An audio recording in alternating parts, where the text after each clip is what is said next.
Povo abençoado do Brasil, eu vou mostrar o argumento imbecil, eu não tenho outra palavra, do presidente da Câmara, Hugo Mota, para não pautar a urgência do projeto da anistia. Isso é uma vergonha. Mas, deixa eu dizer uma coisa da minha fé. Sabe, existe um espírito maligno de mentira, de engano, de cinismo. Pensa que o povo é otário e idiota, que pode enganar. Eu repreendo isso em nome de Jesus.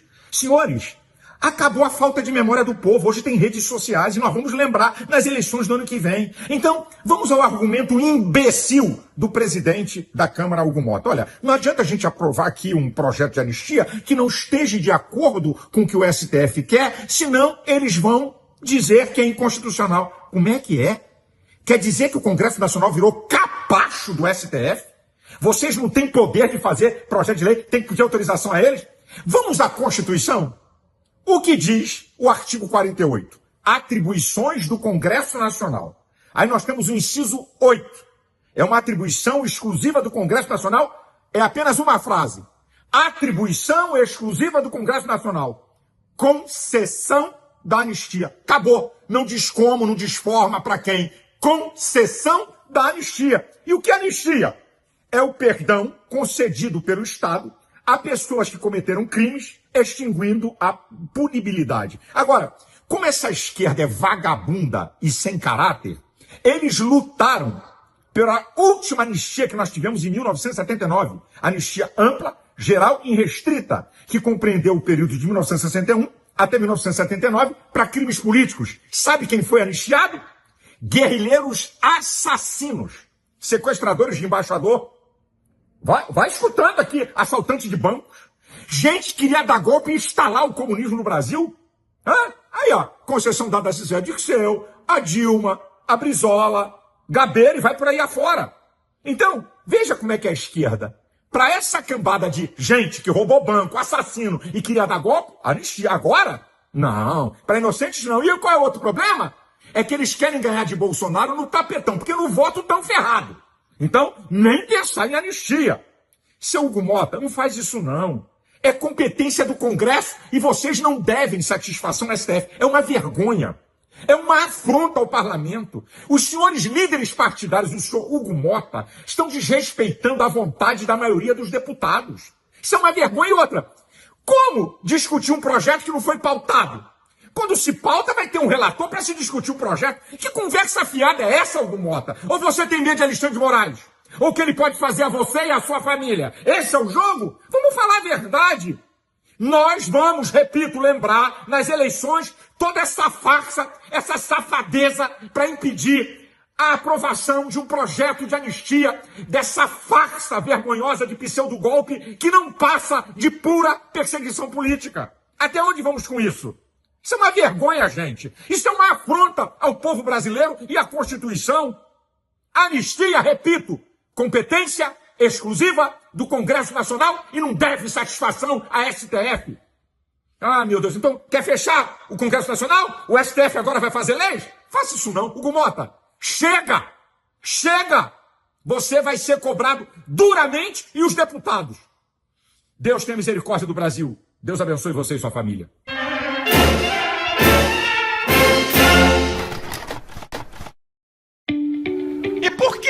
Nos atinge nessa questão do propósito de Deus. Sabe para quê? Olha que coisa linda. É para você valorizar e não desperdiçar a bênção e a vitória. Rapaz, olha que coisa. Por que você acha que 95% de quem ganha milhões na loteria perde? Isso é provado em estudo. Por que eles perdem? Porque não passaram pela experiência para aprender a valorizar e não desperdiçar. Eu vou te citar um texto, até tem uma mensagem nesse texto, do Salmo 66, do versículo 10 ao 12. Tu nos pusestes na prova, tu nos afinastes como se afina a prata. Olha o que o cara está dizendo. Meteste-nos nas redes, afligiste os nossos lombos, fizestes com que homens cavalgassem sobre a nossa cabeça. Passamos pelo fogo e pela água, mas tu nos trouxestes a um lugar de abundância. Esse texto é lindo. Olha o que o salmista está dizendo, rapaz. Isso é bom?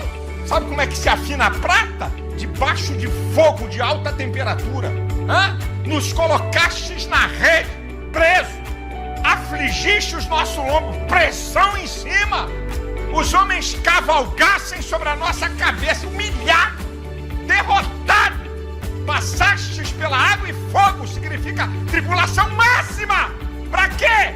Para nos levar a um lugar de abundância, para você valorizar a vitória, para você valorizar a bênção e não jogar lá fora. Por isso que muitas vezes Deus permite o mal, para quando chegar lá na frente você dizer graças a Deus, valeu a pena, porque eu sei o valor da vitória e o valor da bênção de Deus.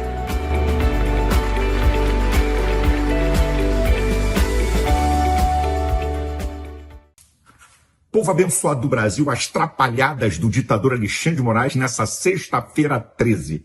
Preste atenção.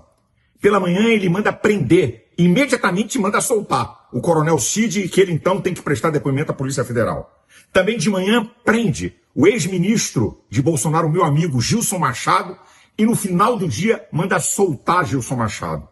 Na sexta-feira 13 eu gravei um vídeo e denunciei que a prisão de Gilson Machado era uma cortina de fumaça que Alexandre de Moraes liberou para desviar a atenção da imprensa e do povo brasileiro das graves e verdadeiras denúncias da Veja, mostrando que depois que Mauro Cid fez a delação, ele usou uma outra rede social desmentindo a delação, largando o aço em Alexandre de Moraes, no delegado federal, inocentando o Bolsonaro. Essa delação é nula.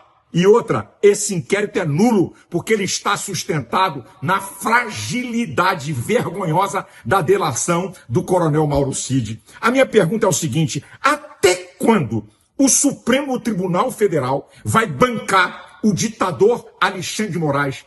O povo brasileiro está odiando o STF, está jogando a reputação da Suprema Corte na lata do lixo. Até quando, senhores? Os senhores vão bancar esse cara? Esse inquérito é uma farsa de pura perseguição política de Alexandre de Moraes a Bolsonaro e à direita. Isso é uma vergonha o que nós estamos assistindo no Brasil. Até quando vão bancar esse cara e até quando grande parte da imprensa vai se omitir e proteger esse ditador desgraçado que é Alexandre de Moraes? Por causa disso, no último domingo do mês de junho, dia 29, às 14 horas, na Avenida Paulista, nós vamos fazer uma grande manifestação cujo tema é Justiça já. Eu, Bolsonaro, políticos, o povo, vamos estar lá. Não é possível o que está acontecendo no Brasil. Alexandre de Moraes está destruindo o Estado democrático de direito. E como todo ditador que é soberbo e vaidoso e não reconhece seus erros, ele libera Gilson da cadeia, mas mantém Gilson agarrado, isso é, não pode sair de Recife, passaporte apreendido e a cada 15 dias tem que se apresentar na Polícia Federal. Que vergonha! O cara estava tratando da liberação do passaporte, da renovação do passaporte português do pai, que tem 85 anos. E outra, quem é? Gente, quem é o Gilson para conseguir um passaporte português para Mauro Cid, com todo respeito a ele? Isso é uma vergonha, gente. Deus, manifesta a tua justiça no Brasil. Deus abençoe você, sua família e tenha misericórdia do Brasil.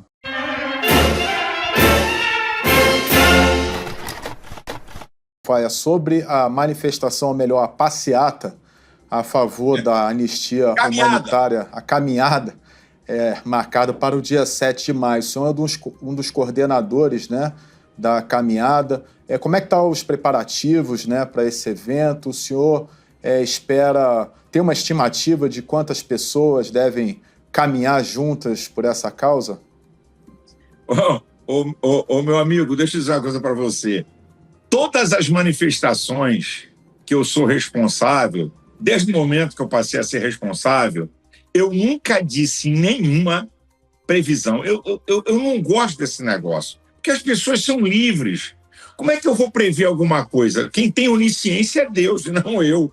A capacidade de conhecer as coisas, conhecer antecipadamente. Então, eu não gosto. Eu só sei o seguinte, eu quero deixar bem claro aqui.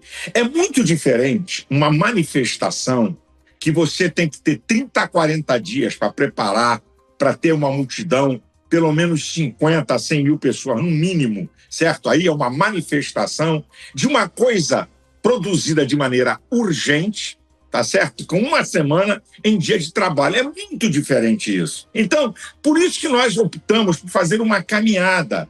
Se vai ter 1.000, 2.000, 3.000, 5.000, 10.000, eu não sei. Eu sei que vai ter gente, certo? Nós vamos filmar tudo, vamos liberar o sinal para quem quiser, com equipamento profissional. A Polícia Militar vai estar num aparato total, desde a Torre de TV de Brasília até lá o Congresso Nacional. Então, as pessoas podem ir. Agora, eu, sinceramente, honestamente, eu estaria sendo aqui falando besteira e não sendo honesto, dizer quantas pessoas vão estar. Não sei. Sei que é diferente você programar uma manifestação, como fizemos em São Paulo e no Rio de Janeiro, do que você fazer uma caminhada, como é a nossa proposta. E por que estamos fazendo isso? Porque só o Congresso Nacional, e mais ninguém, só o Congresso Nacional, deputados e senadores, tem a prerrogativa de anistia.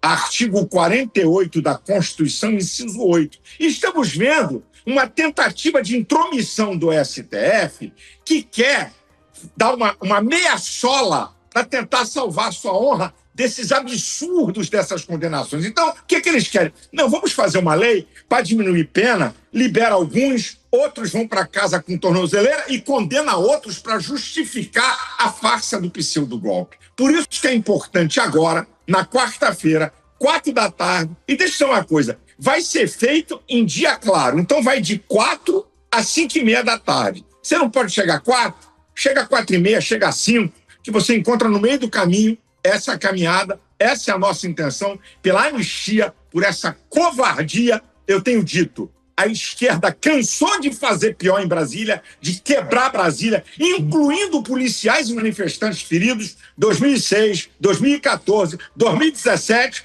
Quantos policiais foram feridos no dia 8? Nenhum. Quantas pessoas feridas? Nenhuma. Eu não estou aqui para proteger quem quebrou alguma coisa.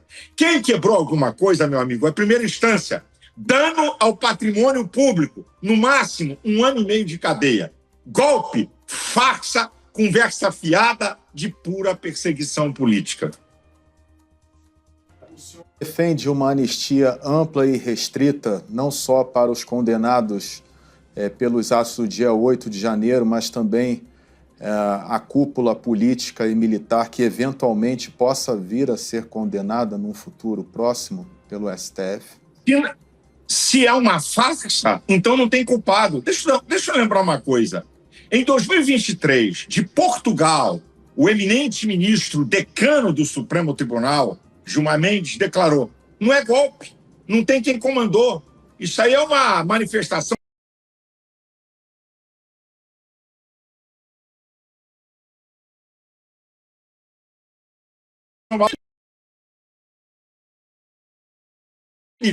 vamos ganhar numa farsa política de perseguição. É anistia, porque isso é uma farsa, amigo. Olha, cadê a minuta do golpe? Tem minuta de golpe. O que tem é um documento e o ex-comandante do Exército, general Freire Gomes, em depoimento de 8 horas na Polícia Federal, disse: Bolsonaro apresentou um documento de hipótese de GLO, artigo 142 da Constituição, Estado de sítio, Estado de defesa, do 136 ao 139 da Constituição. Que golpe com Constituição? E outra, não existe golpe contra o patrimônio público. Golpe é contra o mandatário. Quem tentou matar ou derrubar Lula? Lula estava livre e solto em Araraquara, vendo um buraco de chuva. Então, isso é uma conversa fiada, isso é uma farsa. Um dado interessante. Entre os dias 2 e 8 de janeiro, a ABIN enviou mais de 30 alertas ao governo Lula dizendo que podia haver uma manifestação e uma manifestação violenta. Nenhum alerta insinua que havia possibilidade de golpe. Então, gente, pegar dona de casa, idoso, aposentado, mãe de criança, como bode expiatório para uma farsa política, deixa eu dizer uma coisa aqui. Eu não sou candidato a nada, eu não tenho interesse político em nada, ok? Não tenho parente meu preso, mas, meu amigo, a injustiça é algo muito terrível. A injustiça é algo que clama aos céus. Então, eu não posso aceitar uma injustiça dessa grandeza. Então, nós estamos indo lá em Brasília para que a gente possa pressionar os deputados e os senadores, que são, na verdade, os senhores Os senhores que podem dar anistia, ninguém mais. Não pertence à STF, não pertence ao Executivo. Repito, artigo 48, inciso 8 da Constituição, prerrogativa exclusiva do Congresso Nacional. Agora eu pergunto ao senhor, quando o ex-presidente Jair Bolsonaro ele ainda está internado no Hospital Deve Estar, o senhor foi visitá-lo. O ex-presidente está apreensivo quanto a uma possível condenação pelo STF? Como é que está o estado de espírito dele em relação a isso? Bem, deixa eu te falar, eu fui visitar o presidente e eu, como sou um pastor e como disse, sou psicólogo, eu fui levar para ele palavras de motivação, para brincar, riu um bocado, ele gosta de contar a história, ele riu. Então, eu quis levar para esse lado. Eu não quis, presidente, como é que vamos fazer, deixar de fazer, o que o senhor acha? Eu acho uma falta de qualquer coisa. O camarada no CTI, e agora não está no CTI, mas estava no CTI, gente lá perturbar o cara com questão política, sabe? O que o senhor acha? Isso está acontecendo. Uma pessoa no estado dele, eu me lembro que quando eu fui, o cirurgião, o chefe, disse para mim, pastor, ele não pode nem estar dando entrevista nesse tempo agora, porque tem psicotrópicos violentos, tá? Que pode alterar o humor e alterar o raciocínio lógico dele, ele pode delirar. Então, é uma covardia o que tentaram fazer. Então, não ia ser eu que ia para lá para fazer perguntas políticas a Bolsonaro. Como eu não fiz nenhuma pergunta política, repito. Brinquei, sorri e deboche, eu conheço as histórias dele, ele conta as histórias, brincamos, mas eu não entrei nessa. Estou sendo honesto e sincero com todos vocês. Mas ele fez manifestação política, né, dentro do leito do hospital, quando ele fez uma live, né? Embora estivesse sob efeitos dos remédios, né? E o médico foi contra. Mas ele fez. Foi contra. Mas isso ele fez porque ele é um cara que... Quem vai controlar esse camarada? Então, ele fez e o médico falou contra. E se você observar, quando a oficial de justiça que o Alexandre de Moraes mandou, ele manda o médico calar a boca. É o jeito do cara. Quem diz que um paciente está bem ou mal não é o judiciário, nem eu, nem a imprensa, nem o paciente. É o médico. Mas ele contrariou o médico, e né, o médico pastor? foi contra isso. Mas ele contrariou o médico, né? O próprio ex-presidente contrariou o médico. Perfeitamente, você está coberto de razão. Claro que ele contrariou o médico. Lógico que ele contrariou o médico. Ele não era para fazer live nenhuma, ele não era para dar entrevista a ninguém lá. É claro que ele contrariou o médico. Cara, um cara que eu vi as imagens da cirurgia, dá até repugnância de ver, o arrancar das telas que estavam coladas no intestino, uma operação de 12 horas, violenta dessa, pelo amor de Deus, não era para estar fazendo nada disso, mas o cara irrequieto, controlar esse cara não é brincadeira, até o médico falou, pastor, quem vai controlar? Vou amarrar a boca desse cara aqui? Não posso, é uma questão séria, e nós não estamos aqui apoiando o que ele fez. Ele desobedeceu a uma diretriz médica. É verdade. Quer que eu te conte uma? Eu fiz uma cirurgia na vista tão profunda que botei a médica botou algo para tapar a vista assim, você fique quieto pelo menos por 3 dias, nada de pressão. Amigo, eu fiz igual a Bolsonaro. Eu tinha que gravar um vídeo. Pode pegar aí. Estou eu lá com o tapume na vista e gravando o vídeo e a médica disse para mim, você é doido, você não pode fazer isso. É coisa de gente irrequieta, que a gente acaba desobedecendo a médica. E eu estou aqui, sou réu, confesso, que eu também, numa gravidade muito menor, cometi o mesmo erro de Bolsonaro. O senhor já se manifestou por diversas vezes, né, sobre as decisões do ministro Alexandre de Moraes, mas é a primeira vez que eu falo com o senhor após o ex-presidente Jair Bolsonaro ter sido intimado no leito do hospital. Eu gostaria que o senhor falasse novamente como é que o senhor avalia o comportamento e as decisões do magistrado. Bem, número 1, inédito no mundo e no Brasil, é lei. É lei. Tá no CPC. Tá lá dizendo que a pessoa em enterro, ok? Com doença grave, 2, ou se alguém morreu, ou em reunião religiosa, não pode receber uma intimação. Isso é uma vergonha. É o absurdo dos absurdos. Por isso que eu chamo Alexandre de Moraes de ditador da toga. Ele não está nem aí para a Constituição, não está nem aí para leis ordinárias, prende quem bem entende, suspende rede social de quem bem entende. Olha aqui, gente. Nós estamos há mais de 5 anos com um inquérito que ele dá abrangência universal e eterna. O inquérito ilegal e imoral das fake news, que não tem a participação do Ministério Público, que é obrigado, artigo 129 da Constituição, está até hoje aberto. Quanta gente foi perseguida? Meu amigo, povo que está assistindo aqui o Metrópolis, graças a Deus por esse veículo que é imparcial, sabe? Dou graças a Deus por isso. Então, olha só, parem para pensar, analisem. Só em estados de exceção que existe crime de opinião. O Estado democrático não tem crime de opinião. Tem gente exilada. Crime de opinião. Daniel Silveira perdeu o mandato e preso, crime de opinião. Alain, e bota aí uma fila de gente, Eustáquio, crime de opinião. Gente, isso não é democracia, isso é uma vergonha. Então, Alexandre de Moraes quer impor o que ele quer. Tem que ser o que ele quer. E o ministro Fux desmascarou a farsa dele. Quando ele, Zanin, o outro ministro que me deu aqui, o branco, o comunista, né? E a outra ministra, quando eles deram 14 anos para Débora, o ministro Fux disse assim, não, negativo, não tem prova de golpe de Estado, não tem prova de associação armada, não tem prova de ação violenta contra o Estado Democrático, não. No máximo 1 ano e meio, o que o Fux estava dizendo? 1 ano e meio é dano ao patrimônio. Então essa mulher tem que ser liberada. E outra, dano ao patrimônio, repito, não é STF. Dano ao patrimônio é primeira instância. Então como é que eu vou aceitar? Como é que eu não vou criticar essas ações? E agora eles querem fazer uma meia-sola. Preste atenção, amigo. O presidente do STF, domingo, uma entrevista de 1 página no Globo. Anistia é perdão. O que aconteceu no dia 8/1 é imperdoável.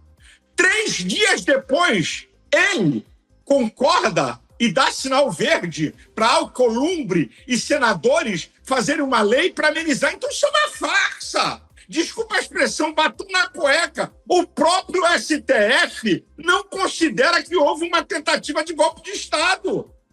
Gente, isso é vergonhoso. É que esses caras têm proteção, sabe? Não é do Metrópolis, não. Mas tem proteção de uma imprensa oficial que protege eles. Sabe? Isso é uma vergonha. Isso é uma afronta à inteligência de qualquer brasileiro. Eu não vou me calar. Eu sei que eu posso sofrer retaliações, eu sei que eu posso sofrer maldade de todo tipo, mas, meu amigo, eu não vou me calar com tanta injustiça e imoralidade como essas que nós estamos assistindo. Agora, o senhor citou o caso do ex-deputado Daniel Silveira como crime de opinião. No caso, houve crime de difamação e calúnia, né? Porque não foi só opinião, ele também proferiu xingamentos, né, a ministros da Suprema Corte, né? Todo direito ele é limitado, né? O seu exercício ele é limitado por lei, né?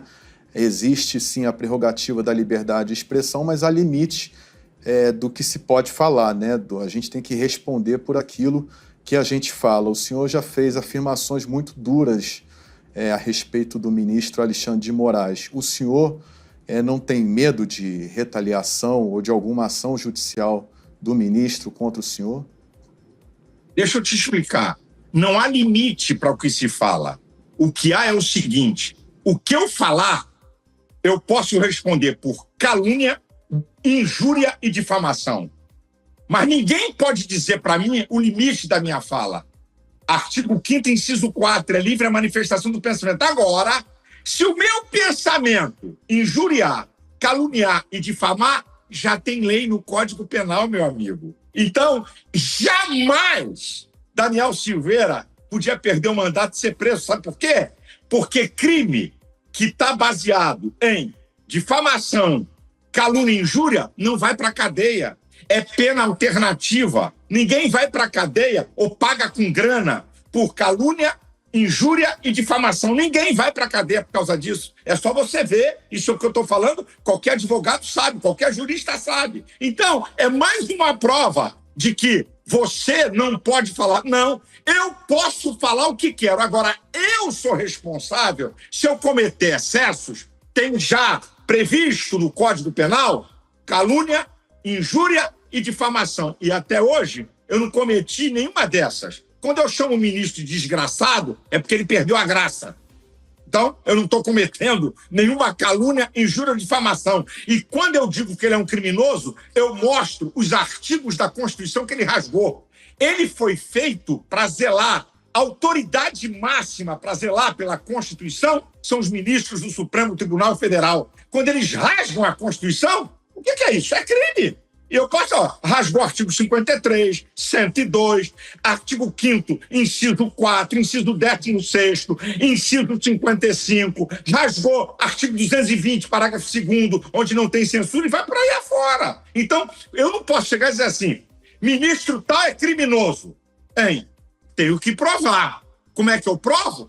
É vendo o que eles fizeram com a lei. É o que eu fiz com o Alexandre de Moraes. Está aqui a lei. Se ele quiser retaliar, é simplesmente porque ele é um ditador, já fez isso com vários, eu vou ser mais um. Nada mais, nada menos do que isso que eu acabei de falar.